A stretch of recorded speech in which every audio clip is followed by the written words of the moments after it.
choice of colors, which one would you choose? The student that I had was a black student in 7th grade. He had illness he was originally from Atlanta, Georgia. He had been in and out of the foster care system, so he had kind of bounced around schools. And he came to us, and obviously this was in I won't go into the school, but it was a small town school, all white teachers, all white classrooms really. And he talked different. You know, he spoke in, you know, a way that most white people don't speak. He had different life experiences and different things that he had to go through. And so when he came into this small Appalachian classroom, the way that he talked, they took it as a language deficit.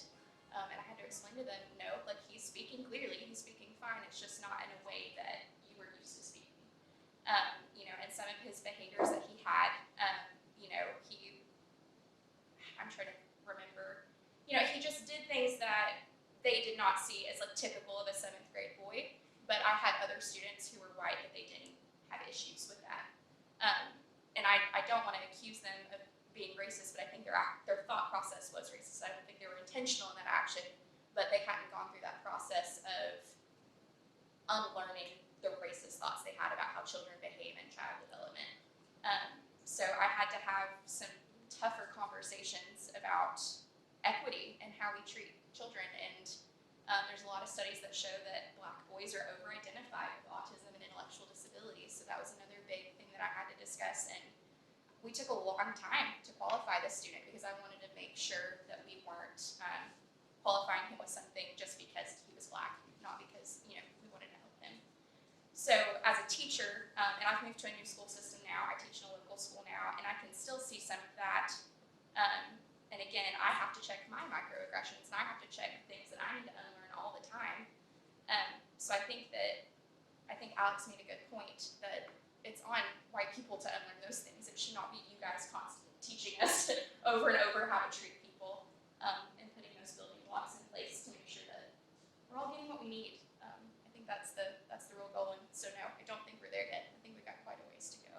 So what do we do about the young men and the young women who are minorities, black, that don't have Berkowitz, that don't have connections to this area, that may not? What are your thoughts? You're not connected to this area, so can you explain to us a little bit about how you feel coming to this area?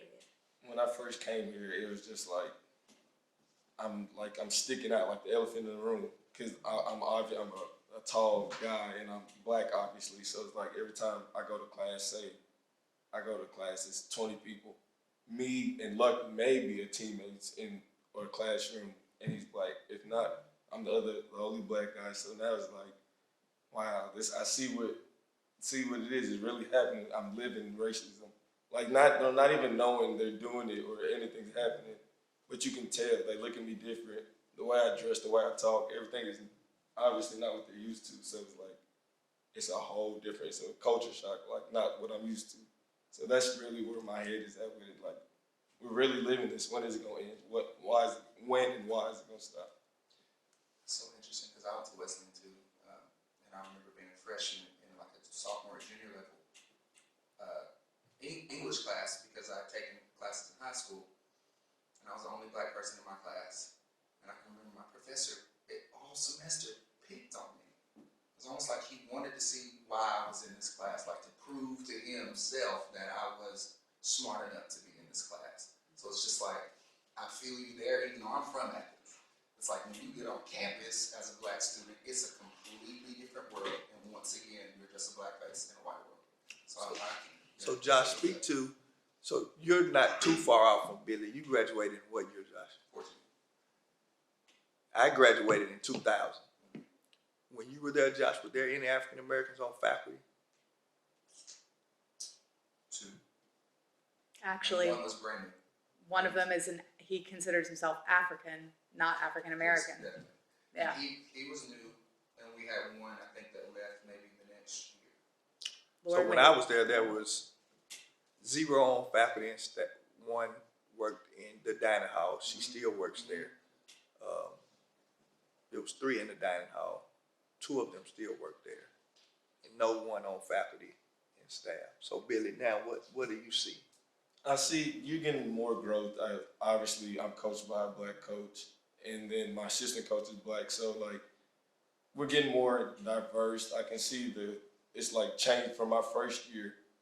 I can probably say that was probably the most black people I've seen, but it slowly went down. Like we're going away from it, but I still see it. But it's just like I don't know. It's kind of confusing. Like my first year, I'm seeing a lot more black people, but then COVID hit, I guess that was Enrollment is down a Yeah. lot, yeah. One of the most heartbreaking things about being part of that diversity committee was having the difficult conversation of, I'm sorry, there are too many white people in this room. That was a really hard conversation to have. And then we focus grouped a bunch of students, including our black students, our white students, our gay students, and we asked them about their experiences. And when I tell you that we all sat around that table and cried when we read black students' responses because of the things that they had to deal with, not just on campus, but in the city, where they would go to Walmart and get followed around, even though their white teammate they were there with could go do whatever they wanted and nobody said anything to them. But the black student who was there with their white teammate was getting followed around Walmart and approached because they said that she had stolen something when she absolutely had not. So it was heartbreaking to read those responses of our black students. And I think genuinely that we have tried to make it a better place. We have hired more diverse faculty. We've hired more diverse staff. We actually have advocates for black students on campus now, but it's nowhere near where it needs to be. It's not even close. But it So- started with the uncomfortable conversation at the top, Yes. which we're losing a good person. Yeah. That was not afraid to make the difficult decision, even when he sat in front of a group of, most of the time it's old white males that say, hey, this needs to happen for our university, for our students. And maybe be unpopular a little bit, but it's changing, like Billy said. Because like I spoke earlier, students today don't want to go to it. They want diversity. So, I just spoke with Loyola in New Orleans. I just spoke with one of their librarians today. They said that the students demanded that they hire a vice president of DEI. The students themselves demanded it. That is the difference. These students have to stand up and say, we want more diversity. We want more inclusion. We want more equity. We want to see more black faces. We want to see more Hispanic faces. It has to come from them too. And, you know, it can't just be like this small diversity committee trying to do all the work on this campus. It has to be coming from other places too. And we have to see that in all of our institutions, you know? So Kayla, you were from here and you left here and came back, correct? Yes. So with that being said, you left Athens. Is it Etowah or Athens? Athens. You left Athens. You saw things outside of Athens, and you made a decision to come back to Athens. What encouraged you to do that? And what did you see when you came back? Well, we came back, my husband, for a job, and because my family's here. I mean, I grew up on the same street as my grandparents, and I always wanted that for my daughter. And so, and she's got that. I mean, we were blessed with a house on the same street. So I came back for family. I mean, really, because, I mean, it's family. But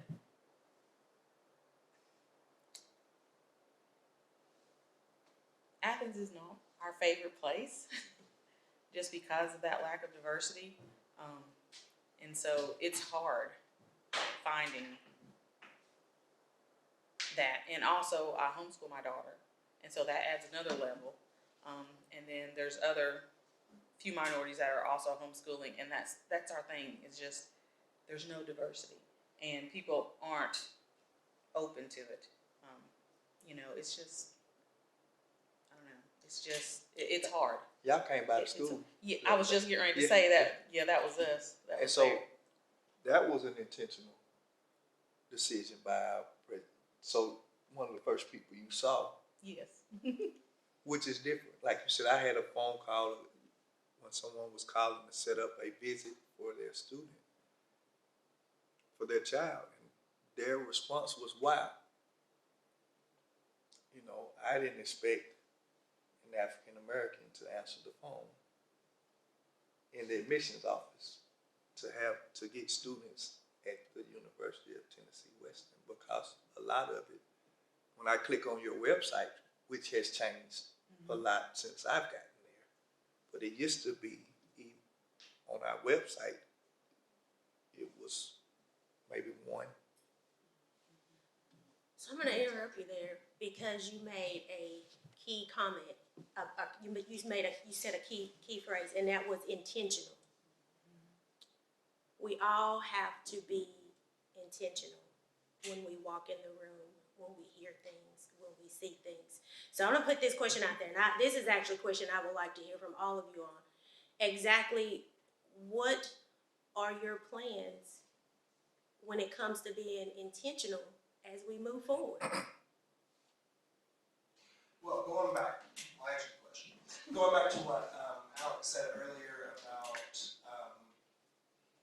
about the racism and the construct of racism, I think that it's important for us, like for white people, to understand that while we are maybe not even intentionally taught that you should be afraid of black people in an alley with a hoodie on, black people are afraid of us as well. We are not. There's no difference in the feeling where we have actually caused pain and the black community has not. So I think that that's an important thing to be said and to understand, is that the black community has a reason to fear us, and we have no reason to fear them. So I think that that's an important thing to think about when talking about racism, just because there is no reason for us to fear the black community. There is no threat. There is no real danger. And that's something that I've learned very recently, like the last 2 years, is that looking at my face and if I were standing in a wherever, I'm white. And that is scary to anyone who's not. To answer your question. Yeah, how are you going to be intentional to So I make actually an had a effort? conversation with Cynthia in the grocery store. I worked the other day. I think a completely unrelated conversation we were having. I think that my struggle with ending racism as it is that I don't know these people. I don't know the people who don't feel like me. I don't know where they live. I don't know their phone number. I don't know who they are. I don't know where they are. I know they're there. I know they're there. And they're here. I just don't know where. And I don't know where to meet them. And I don't know, not physically, emotionally and verbally, I don't know where to find them to say anything. And honestly, if I did know where to find them to say something to them, I don't know what I would say, other than why. My intention, I am intentionally loud about just about anything that I have like this much passion for. My problem is keeping my mouth shut. When Cynthia asked me to do this today, I asked her if I had to watch what I said because I'm not great at stopping when I get started. But my intention is to make it known the way that I feel, the way that things should ideally be, and to try to understand why it's not, to try to understand why there are people who are standing in the way of that, just because I don't understand it. I don't know. Another thing that I thought about is that there is anger in white people that black people exist. Mm-hmm. The fact that black people are alive makes people mad. And I don't know why. It makes no sense. So I think that that's my intention, is that what I intend to be intentional about is to understand why someone who has the same raising and the same environment and the same opportunities that I have feel so polar opposite for me. Where that comes from and why that hasn't been unlearned. You said something that triggered a thought for me, and it's that, and I see this at school, our black kids, so many of our black kids are afraid of white people, and they're taught to fear white people. And it makes me think of the sheer fact, when you said, like, when you see me, I'm white. Before you know anything else about me, I'm white. It's like when you see me, I'm black. Before you know anything else about me, I'm black. So it's like, as a black child who's been taught to fear white people, and I would love to say I don't know why, but I know why. It's because you can't look at a white person and think and know, is he gonna mistreat me? Or is he racist? Can I let my guard down? So we walk around, and I remember I had a fellow coworker. I don't work with them anymore. They moved on. But once told me, I was telling a story about being pulled over once, and they told me I had a chip on my shoulder. And it bothered me, but more than that, it bothered one of my fellow white coworkers, one of my friends. She just get to tell you have a chip on your shoulder and blah, blah, blah. But I'm like, I have a chip on my shoulder because I don't know your intention when I look at you. And based off my experience, you could treat me badly. So my intention, and I have to think about my daily existence. My intention, number one, is to be unapologetically black. And I say that because for a while, when I was a kid, and I still don't know why, I guess I do know why. When I was a kid, there was a period of my life I didn't want to be black. I saw so many of my black classmates always in trouble. And I couldn't even remember, my middle name is Levon. And I'm proud of it now because that's my Papa Burke's middle name. But I can remember, I thought it sounded black. And I remember telling one of my teachers in elementary school my middle name was Lovin because it didn't sound as black. Mm-hmm. So my intention is to remain unapologetically black and to call things out so that my kids can see an example of someone who's not afraid to be black. I remember when I locked my hair, I was afraid of what people would think. I was afraid people wouldn't think it was professional. I was afraid somebody would think I was a thug. And I'm thinking, why do I care? If I'm priding myself in being unapologetically black, I want my black kids to know, I want my black girls to know it's okay to come in and rock your box braids, your sew ins, your natural puffs. I want them to know it is okay. I want my black boys to know it's okay to rock your locks, your fade, your whatever. And I want them to also know I'm going to call out any kid that touches your hair. I'm going to call it out. And I remember the first year we did a Black History Month program, I read a poem called Don't Touch My Hair. Mm-hmm. And I had some black colleagues come up to me after that program and apologize to me. They said, I know I've touched your hair before, and I want to apologize. And so it's those moments that let me know that when I speak up, something can happen. So I need my kids to see that so they can know they can stand up for themselves. They can fight for what's right, and somebody's got their back. So that's my intention, is to remain and to continue to do what I have to do so I can be unapologetically black and not be afraid of the repercussions. That's the other part, is because I had a conversation today, and it was a racial conversation I had with a colleague, and I was afraid of stepping on some toes. She's like, why are you afraid to make them uncomfortable? I was like, you're right.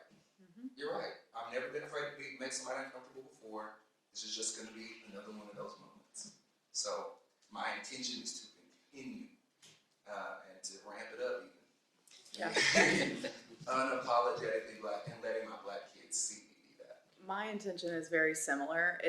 I need to foster my relationships with my black colleagues and with the people around me who are black, but especially my students. Something absolutely heartbreaking happened to one of our students, and a good friend of mine, my best friend, did exactly the thing that she was supposed to do. She worked as an advocate and an ally for that student. She is a white person, and the student is a black student. She had an IUD slip, and she went to the hospital. And they essentially told her they couldn't do anything for her. They didn't think she was in pain. Her lips were purple. She was turning blue, but because she was black, they were like, I don't see that. And my good friend said, she's black. What do you mean? You look at her. She's turning blue. And they said, well, we can't do anything for her. And she stood there and raised absolute hell until they did something for her. And that is exactly the kind of thing that white people need to be doing. We have to be the buffer. We have to be the ally and the advocate for our black friends and our black colleagues so that they don't have to carry all the weight or convince another white person that they're worth paying attention to or worth listening to or worth valuing. If you have somebody who's there saying, listen, you are completely wrong in this situation, they're going to be more likely to listen to me, unfortunately, because I am white. And so I have to be more courageous and I have to be braver, but also let the black people around me know that I'm there for them and that I will do that uncomfortable role of showing up and saying, I am going to support you. And if this person tells you you're wrong, I will be there to back you up and say they are absolutely not wrong in this situation. Right? And for me, because of the situation I'm in being a librarian at the college, that puts me in the place of those situations are going to happen mostly with my black students. And I have to be the person who is willing to go out on a limb for them. And that's my intention, is to be braver and more courageous when it comes to standing up for the black people in my life. But also fostering those relationships so that those black people know that they can support, they can rely on me. You know, because that's a big part of it too, is that we stay, you know, segregated, for lack of a better word. In a lot of ways, our lives stay segregated from each other, and we have to build those relationships better, you know, so that people do have allies and do have advocates and know that they have someone they can go to, you know. So that's definitely my intention, is just speak out more. I would just say, sorry. No, go for it. I would say for myself, and my wife and I have talked about this a lot. We've had friends for 20, 25 years that we still look at each other now and then like, are they racist? Because I'm not sure. They just might be. But one thing that in the last, I mean, it's sad, it's been the last few years that I have really tried to focus on is letting go of friendships. Like, see somebody for what they are and don't make excuses anymore. I've had to do the same because thing. as white people, we make excuses for other white people. We do. I mean, I've done it. I'm as guilty as you get. That's a good guy. And then you hear a joke, right? Yep. You hear a joke and you're just like, I want to unhear that joke. But at some point, you can't unhear the joke. That's who they are.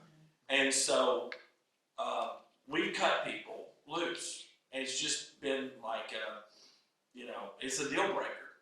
And so that's an intentional thing that I've tried to do, and my family's tried to do. The other thing is model behavior for children. We have 2 children, and I can tell you that they and their cohorts and their generation seem to be getting it right more than we were getting it right at that age. And so that's a focus. At the end of the day, I'm probably not gonna, you know, I'm not gonna lead any kind of a movement. I'm probably not going to have a huge impact on race relations in Tennessee, McMinn County, Meigs County, whatever it might be. But what I can do is I can leave 2 kids behind that are better than I was. And hopefully they have 2 kids each. And then now we've got more of us, right? And they're better. And so I think about, there was a great story from when John F. Kennedy was president, and they were having dinner at their compound or what have you, and it was the whole family, and he left dinner. One of his children were talking about something that happened to them that day, right? Some rich person problem they had. But his kids were upset, and he took a call at the time from Khrushchev. And after it was over, his father came to him and he said, I'm sure that was a very important call, and you are president of the United States, but nothing you'll ever do as president will be more important than how your kids turn out. And so I think that that's the one thing that we can do, is we can leave better people behind us, because it doesn't feel like the progress is where it needs to be right now. But you have to hope that it keeps progressing as time has to fix this at some point on some level. I listened to a great podcast. I don't know if you guys listen to it, but President Obama and Bruce Springsteen did a podcast together, which was awesome. And they handled the topic and basically came to the idea of it's going to get better with other generations. It has to. It just has to. So that's my hope. That's my hope, is that we can lead people that lead people that lead people, that eventually gets to where it felt like we were going 20 years ago and then we went backwards, it feels like. I agree. I think my intention, I think a lot of times rural communities like Athens, like all the places around us, feel like a lost cause. There's a lot of times that I've wanted to leave Athens. I've talked to my husband, we've talked about building a family. Like, I don't know if I want to raise kids here. Like, there's a lot of people here with really backwards ways of thinking, and I don't want to expose my kids to that. But I think at the same time, I have a conversation with my very conservative family, and then I might have a conversation where they kind of get it a little bit. Yeah. We, especially in the height of the Black Lives Matter movement and the murders of George Floyd, I was having a lot of conversations with my family, and they weren't getting it. And I was like, how would you feel if this happened? How many white people would it take for you to go grab Papa's gun and, be mad, be upset? And then I saw a little bit of a light flicker. I don't know how long it flickered, but it did in that moment. And so I think not giving up on my community, not giving up on as backwards as Athens is, even in my time here, I've seen it get better, just a little bit at a time. In my classrooms, I try to be intentional about not only, modeling good behavior, but also letting my Black students have a space to speak. I have this little 5th grade group. They're very rowdy and chatty, and I've got one Black student in that group, and these boys just kept talking over her. And I intentionally said, no, you need to stop and let her speak. Now, do I think that these little boys were talking over her intentionally because she was Black? No, but I think implicitly that's behavior that they learned. More likely because she was a girl and they were. Yeah. Yeah. And making space for that. Having that bravery to teach hard stuff in Tennessee right now, being a teacher is ridiculous. They don't want us to teach history as it is. They don't want us to teach these things that are going to make better little people grow into good big people. But it's important that we teach anyway, and that we do it anyway. In my little special ed classroom, I started a Martin Luther King unit this month. And today, that same little Black girl in my room, she came up, she goes, Mrs. Cook, look at this book I got. And it was a book called Important Black Women in History. And so she had never spoken to me about this stuff before because I'd never taught it. I never made that space. And I said, obviously being a white teacher, I'm like, Black History Month's time, I need to do that all year. But she was so excited and delighted, and it was more engaged than I had ever seen her before because we were learning about things that mattered to her and her experience.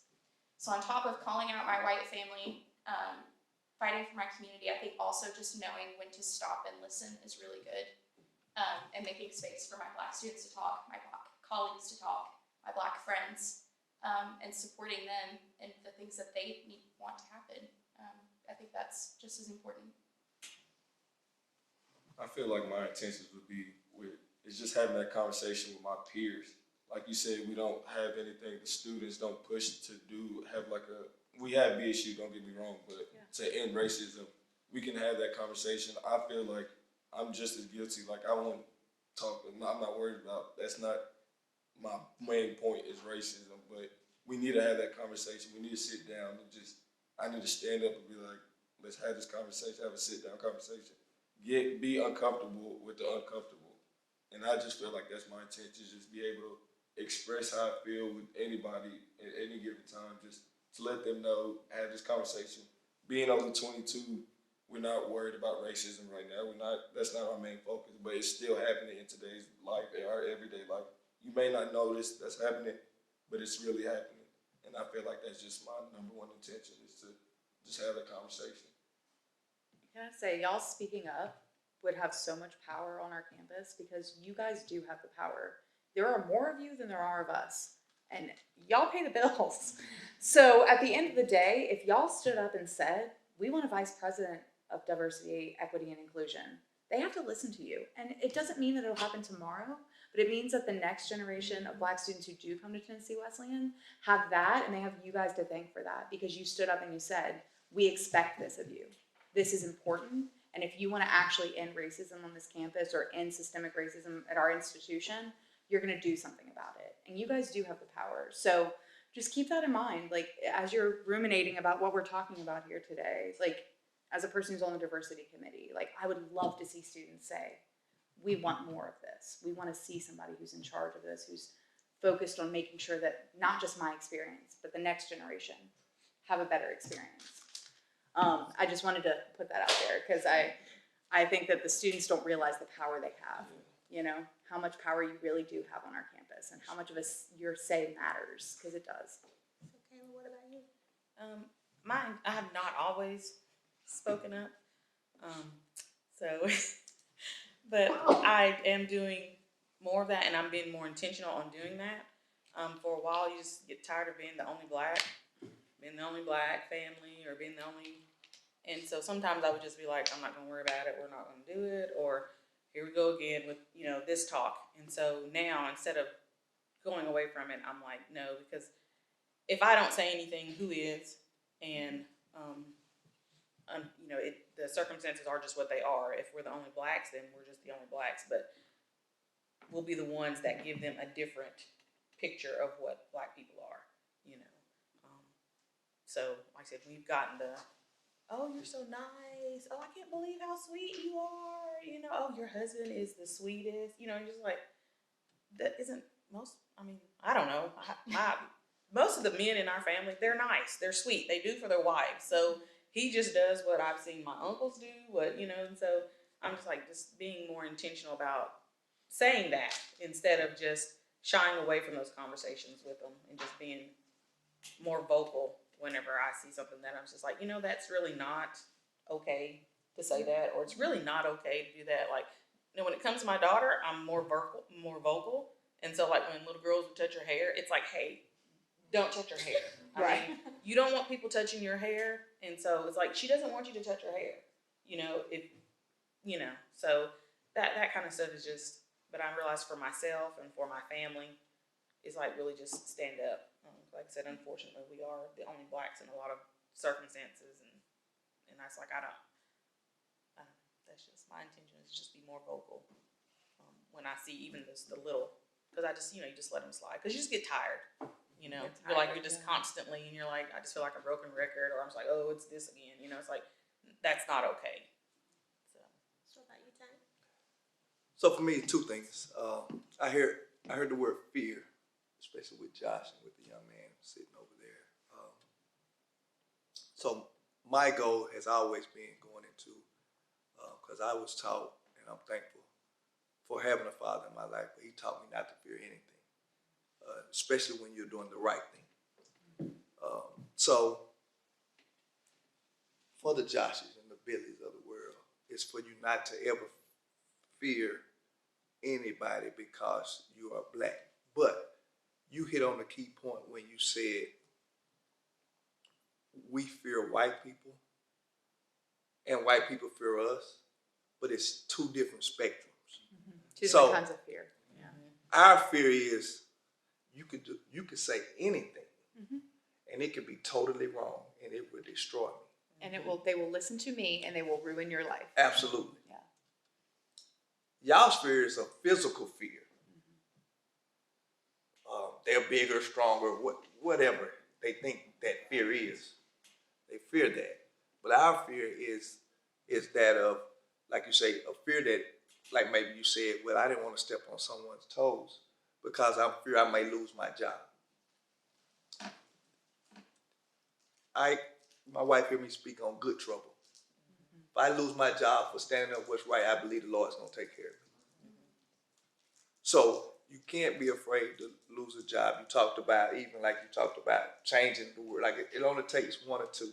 And you spoke to Alex when you was talking to Billy about having a voice on campus. And when you heard her say, they're the ones paying the bills, she wasn't saying the black community on our campus is the biggest population, but our athletic population brings in the most money at our university. And what you have in athletics is a lot of times athletics tears down racism because those teammates become good friends. And they begin to see, like you said, you raise your children, oh, Billy's my friend.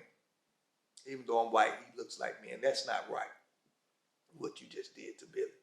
So when y'all get to come together, and you've seen it in sports, when the George Floyd incident happened, when the NBA players started to stand together, black and white, then the NASCAR guys who don't have a big black population, then the NHL started. So now you started to cause pockets, and then the change started. So it's standing together, unity, side by side. And like you said, it don't have to be at some big rally. It just has to be making it intentional to do that. And my intention is, and my second intention is to get involved. My wife tells me to be a part of the solution. A lot of times I feel like I don't agree with something. And I say, I'm not, just like sort of what you said, I'm not gonna go to that. They ain't gonna listen. Well, if I wanna be a part of the change, I gotta go to the table. Because I'm not afraid to have uncomfortable conversations. And I'm not afraid to tell you, if you're afraid to have the uncomfortable conversations, you're a part of what's going on. So we're getting ready. Of course, you guys know we're gonna wrap up. It's been getting good. It's good.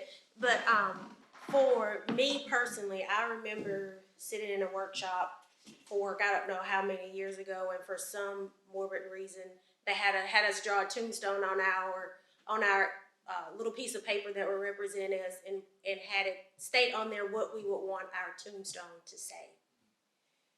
And what I had to say was that I wanted to be known as an element of change. And with that change, I want to be someone who's acknowledging that person who's the only person in the room. Acknowledging that person who's not from this area, that's new to the area, and acknowledging anything that's making someone feel uncomfortable. Not just acknowledging it, but also helping to change it to where they do feel comfortable, making sure that they do feel valued, making sure that they do feel respected. Because that's the thing that we want all of them. And when we're discussing diversity as well, one of the key things we have to do is you really can't have diversity without inclusion. Right. You can bring as many black people to the table, but if you're not making it a point to make sure that they're feeling included, guess what? They're gonna leave Athens. That's right. They're gonna leave TWU. They're gonna leave all of our jobs and things there because they're not gonna stay in this because of those relationships that you mentioned. So that's one of the things that I want to be intentional about, is making sure that I establish relationships, not just with my black community, but with everyone within this community, because it's going to take all of us, not just one of us. It's going to take all of us putting in the work, making it a point to bring about the change that's needed. We all stated we're not there yet.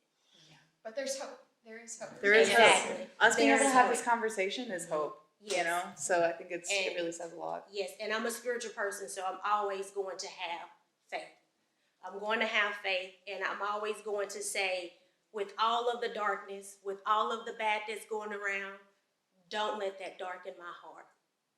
Don't let it change my heart. And my heart is to love people, cherish people, respect them for who they are. Even with the differences that come along with it, that doesn't mean that I can't respect someone. So that's one of the things that I want to be intentional about, making sure that I'm a part of the change, a part of the solution, and making sure everyone's valued, respected, and heard. So with that being said, I think we're at a good stopping point. Anyone else get something in? We're going to wrap up. So thank you all for being a part of the conversation. Thank you for taking the time to talk with us, let out there. But most important, as you walk away from this building and you walk out of this room, everything that you stated you were going to be intentional about, be actually be intentional about it. Don't just state, have action. To be right. If you had a choice of colors,